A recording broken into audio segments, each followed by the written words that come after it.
talk about digestion today. Something that we take for granted that happens every second, every minute.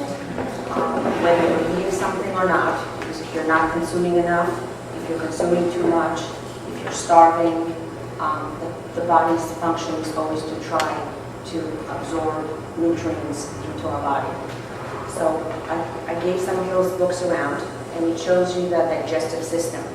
So the first cavity of digestion is the mouth, which is the oral cavity.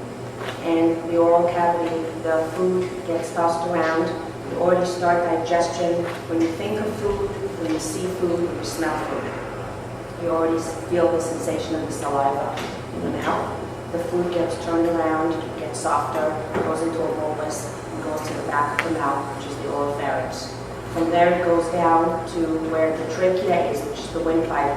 There's a window that shuts down called the epiglottis to protect our lungs from aspirating, getting food into them.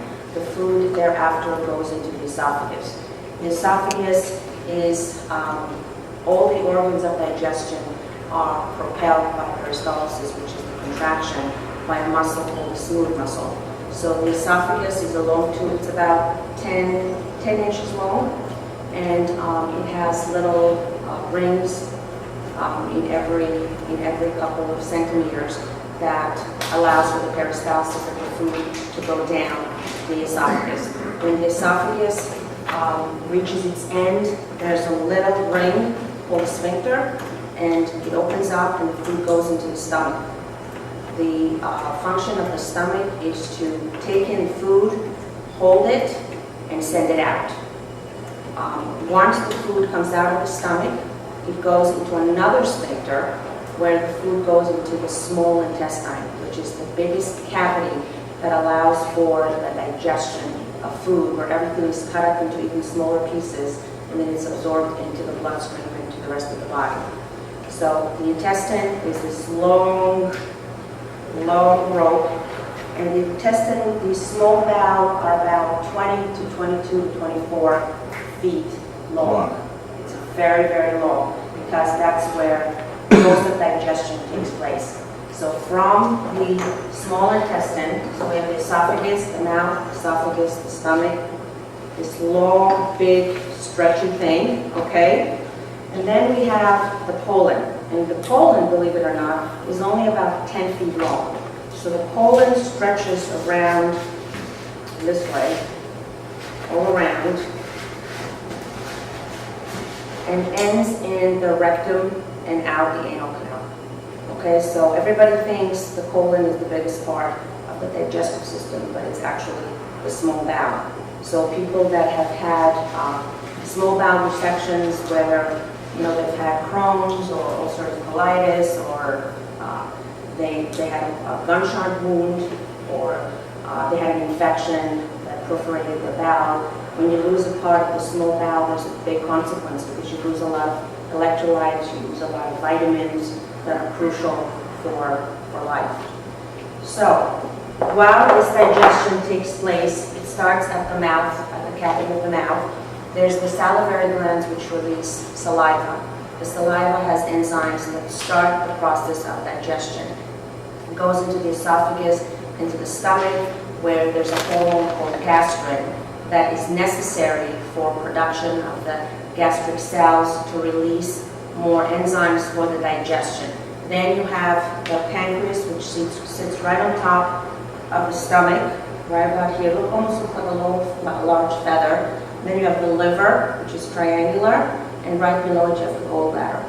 So when the food goes from the stomach, there's the gastric cells that release the enzymes for digestion, goes into the small bowel, and enzymes from the liver that are released, and the pancreas, and from the gallbladder allow for the breakdown of nutrients in the small bowel, so everything is absorbed back into the body.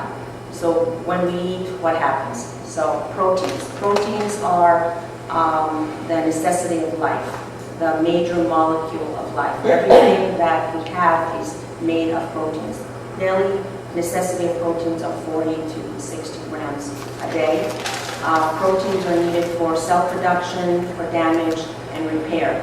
So cells don't live forever. They have, every cell in the body has a certain amount of half-life, which is the amount, length of life the cells live. So for instance, the cells of the skin, collagen, has about, depending on your age, has about a 2-week lifespan. As you get older, you pass 40, 45, it becomes a month long. It gets longer and longer.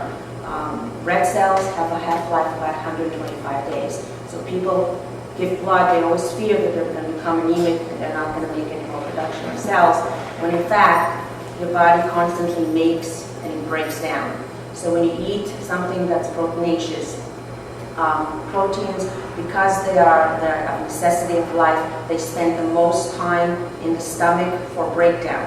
So when you look at a molecule of protein, this is a block of protein. When you take one of its strands out, this is what it looks like. This is the link that connects the amino acids, which are the building blocks that make this long strand. Now, it's not a strand that stands by itself. It's basically like taking pasta and they're intertwined like necklaces together with these little beads. So just think about it. Each molecule of protein can be anywhere from 20 molecules together, 20 strands of amino acids, to about 5,000 to 10,000. So it takes a long time for the body to break it down. For instance, Jell-O, this gelatinous thing, believe it or not, is all protein. So as the food goes down, I know you were puzzled, yes, it's not only protein, but it's also sugars, but it's predominantly protein. So what happens when the food goes down from the mouth, here's the sandwich we ate, so here's the bread, here's the Jell-O, here's the Jello, whatever. There's the peanut butter, right? Okay, here's milk. Okay. So this is what happens in the stomach. It all breaks down. Okay? Okay? And that's literally what happens. It all gets broken down. And depending on what you eat, it can take from a half an hour to 5 hours to 7 hours. So if you've had a meal of, let's say, a steak, right? You've had starches, carbs, you've had cookies, cakes, and so forth, it's about 7 hours in your stomach.